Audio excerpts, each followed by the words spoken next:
Merci Madame la Présidente, Monsieur le député, cher Cédric. Notre société traverse depuis plusieurs années une transformation rapide au travers de la mutation numérique. Cette mutation devrait encore s'accélérer avec le développement croissant de l'intelligence artificielle qui couple les algorithmes à des bases de données de plus en plus conséquentes. Cette évolution aura un impact important sur le marché du travail avec, selon le cabinet Roland Berger, 42% des emplois qui seront menacés d'ici 20 ans. Le président de la République a annoncé 1,5 milliard d'euros sur 5 ans pour financer le développement de projets industriels que vous souhaitez concentrer sur 4 domaines principaux, à savoir la santé, le transport, l'écologie et enfin la défense et sécurité. Par cet investissement, le gouvernement prépare l'avenir et l'indépendance de notre pays par rapport à la Chine et aux États-Unis qui investissent massivement. Toutefois, nos capacités d'investissement sont limitées par rapport à de telles puissances. La solution, à mon sens, et vous en avez parlé à la fin de vos propos, est un projet européen.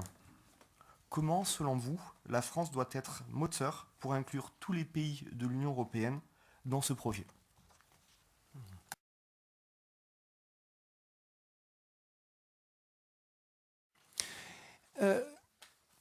Pour mon collègue Denis Massélia, 1,5 milliard, c'est beaucoup et c'est peu.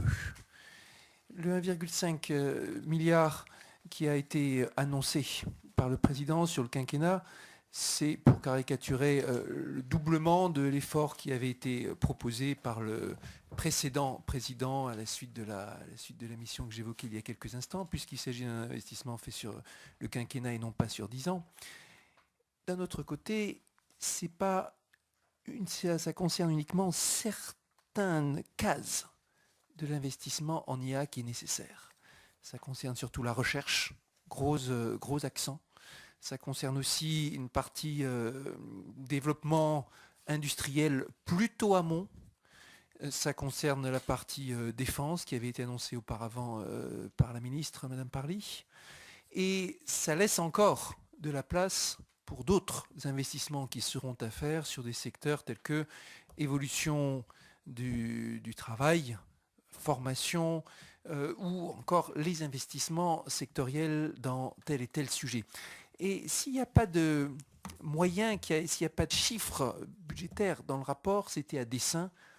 D'une part, pour éviter que les médias, par exemple, se focalisent sur un chiffre qui serait un agglomérat de choses très variées, et d'autre part, parce que précisément, il y a les enjeux recherche, il y a les enjeux industriels, il y a les enjeux de matériel, il y a les enjeux dans la politique du travail qui représentent des cases différentes et des sommes différentes. Et si on se donnait bonne conscience en se disant je mets de l'argent sur l'IA, mais qu'on oublie l'un de ces axes majeurs, on aurait fait fausse route. Ça ne nous a pas empêché de chercher bien sûr à chiffrer, et on a chiffré par plusieurs manières différentes, en faisant des comparaisons internationales et en considérant action par action et en se demandant aussi avec une approche par secteur et par valeur ajoutée qu'est-ce qui était nécessaire, qu'est-ce qui était raisonnable de mettre sur la table. Les investissements qui ont été annoncés par rapport aux cases que c'est censé remplir, abonder, ils sont au bon niveau, c'est ma conviction. Mais si l'action reste française, ça sera juste pas le bon niveau global. Il faut aussi, et ça va être un enjeu majeur maintenant, réveiller l'Europe sur ce sujet. Les secteurs qui ont été annoncés, les secteurs qui sont mis en relief, santé, transport, environnement, défense et régalien, sont des secteurs dans lesquels la valeur ajoutée peut être très forte, dans lesquels on peut déjà passer à une politique économique parce que c'est suffisamment avancé en termes de R&D, et dans lesquels l'action de l'État sera indispensable. D'autres secteurs ont été écartés, soit parce qu'ils arriveront à se débrouiller sans l'État, soit parce qu'ils sont encore à une phase expérimentale. Et en fait, c'est sur tous les secteurs qu'il faut expérimenter. Mais ce n'est pas le même budget, lancer une expérimentation et développer une politique économique constituée des grandes bases de données. Et évidemment, au niveau européen, il y a encore ce très gros effort qu'il va y avoir à faire, qui sera un effort autant économique, technique que politique, que culturel, avec la mise en place de choses dans le débat public. Le rapport en France, c'est pas juste un rapport et une étude technique, ça a aussi été un travail de communication, un travail fait avec les médias, une participation, disons, à l'effort des médias, et ça a été une constatation agréable, un peu surprenante, je dois l'avouer, de voir que les médias s'emparent du sujet avec un niveau de compétence qui va croissant et qui est bon, voire excellent, si on le compare à la scène internationale, avec une compréhension de plus en plus fine et dans bien des cas des journalistes ou des responsables qui ont été mandatés pour suivre ces sujets, pour s'informer.